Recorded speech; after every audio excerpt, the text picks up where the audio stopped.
The movie begins in the United States of America, inside one of the most brutal prisons, considered among the most dangerous prisons on earth. Inside the prison, there was a wrestling ring.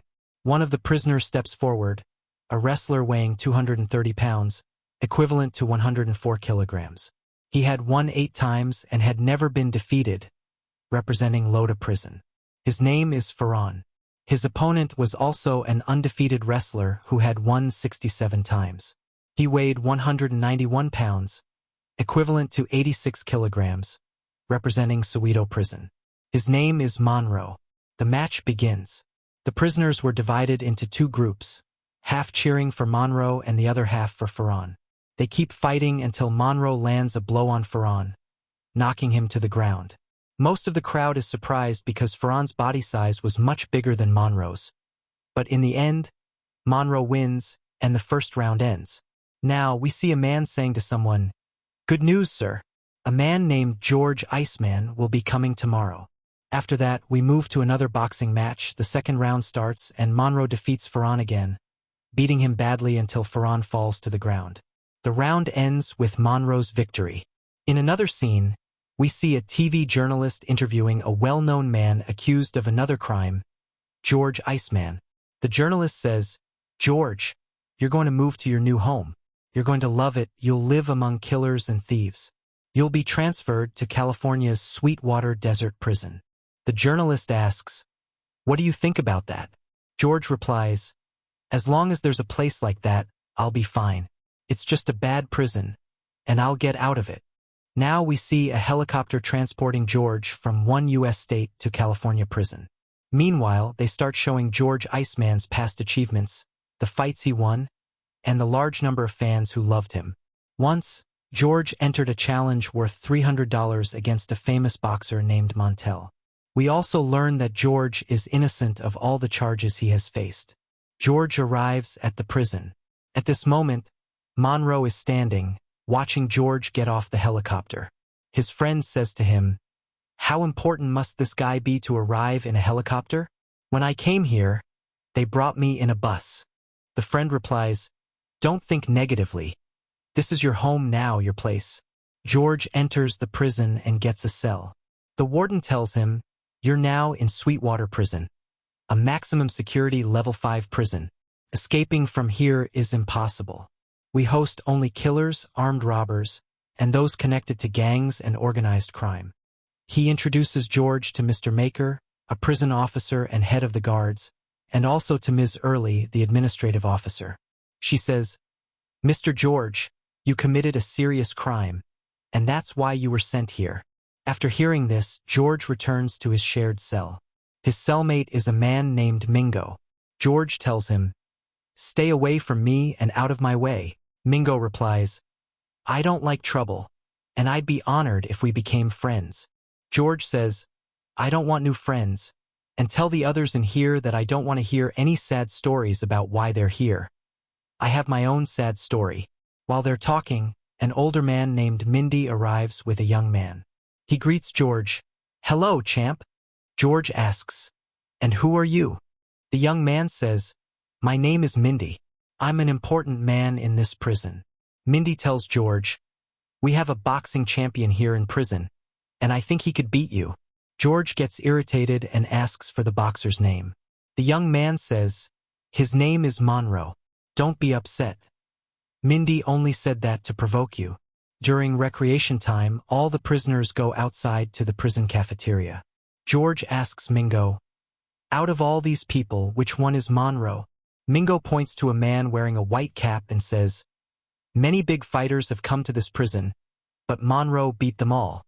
George walks over to Monroe and says, "You're Monroe." Monroe replies, "Yes." George says, "I didn't know there were boxing matches in prison." Monroe tells him, "It's a special program held every 6 months.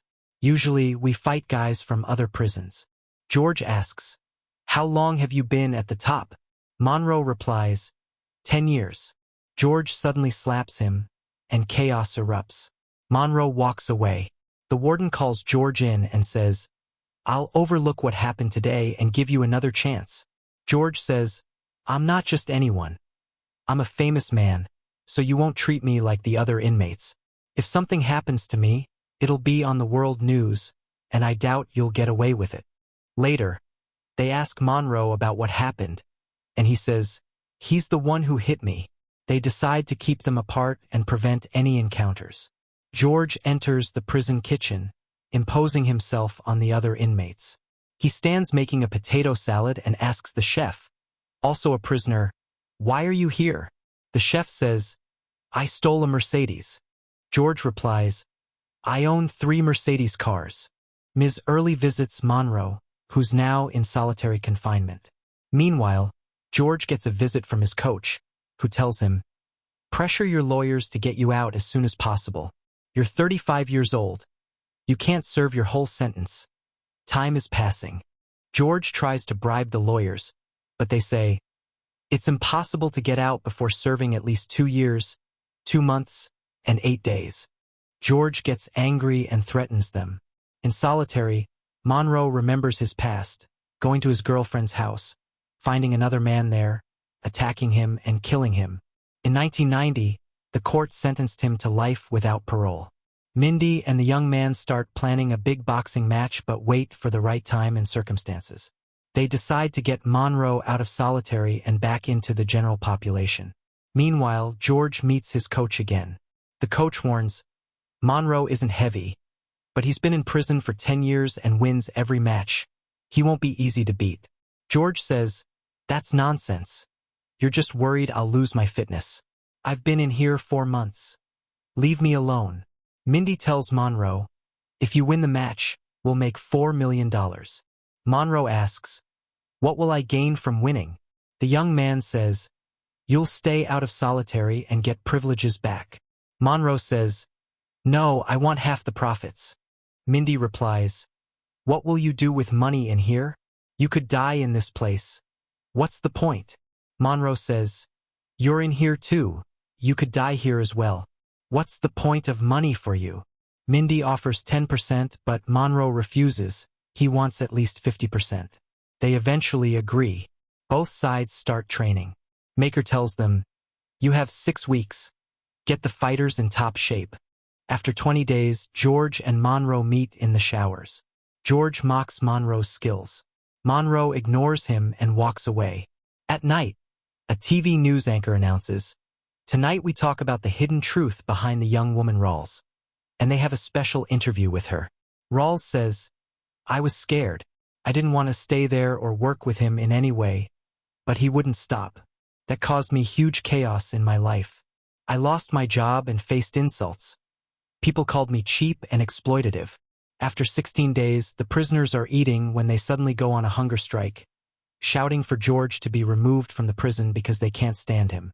Officer Maker calls in the guards, chaos erupts, and the warden decides to cancel the match. Mindy is furious because he needs the money. He goes to the warden and convinces him to reinstate the fight. 9 days of intense training pass.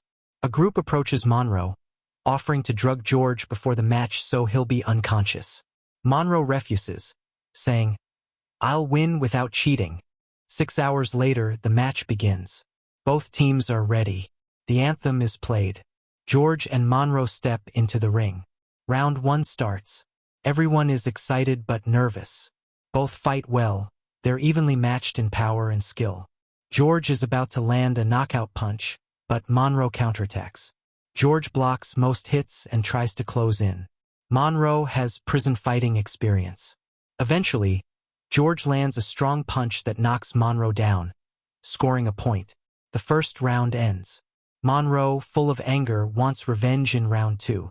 They fight again, but George dominates, hitting him hard. Signs of defeat show on Monroe's face after repeated blows. In round 3, Monroe regains strength, attacks George fiercely, and knocks him down with a strong punch. They take a short break, then resume.